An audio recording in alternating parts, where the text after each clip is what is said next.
Hi, I'm Jen, and some people have asked what are some of my snowmobile essentials as a woman snowmobiler, but what I will say is that some of these are incredibly useful for the men as well, and my husband carries some of these as well on his snowmobile.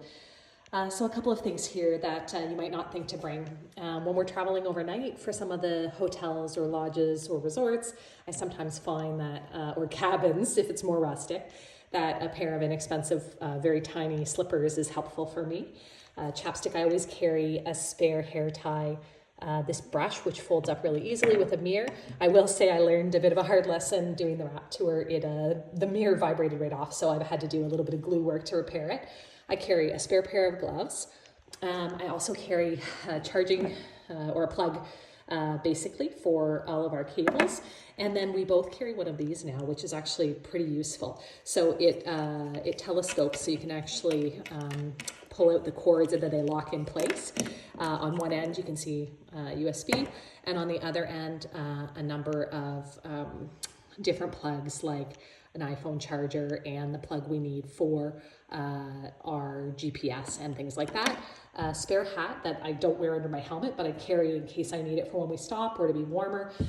Spare neck warmer also. I do wear a neck warmer, but it's a thinner one, and so I double up on really cold days. The one thing I would probably start carrying after doing the wrap tour where we had days of like minus 16 to minus 20 is probably a bib, which is the one with the neck warmer, and then it has a longer piece that goes along the chest, just because I found I was a bit chilly on the chest. Hand warmers, I just carry these just in case because I am someone who gets cold quite easily. We always carry some sort of like pain reliever in case we're stiff in the morning. Comes in quite handy. Headlamp here, which I've said in other videos we prefer over a flashlight. This is the charging cable that goes with it. We just find it very lightweight, easy to use, and if Paul's working on the sleds or I'm helping, the light on the head makes it much easier to have your hands free.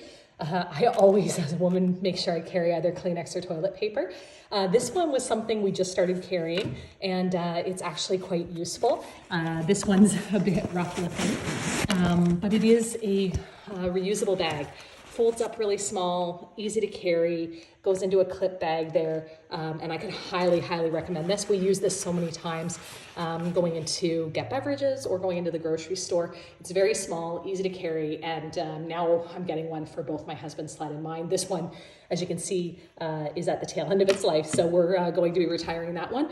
And the last thing, which is a bit silly, but we discovered, is actually these are old crew socks, and they're washed and everything like that, but these are actually ingenious for carrying beverages, for carrying water bottles. It really helps make sure that they don't puncture. And this one in particular, which is what my husband cycles through as they get a bit worn, we use them as shop rags when he finishes up with them. But this one in particular also stretches large enough that we can put it around a quart of oil. So we always like to be better safe than sorry, especially when we're doing the longer trips. And so we'll put any kind of bigger liquids or oil in a crew sock, and then also make use of Ziploc bags just to make sure that everything stays separate and none of our stuff gets contaminated or also gets wet.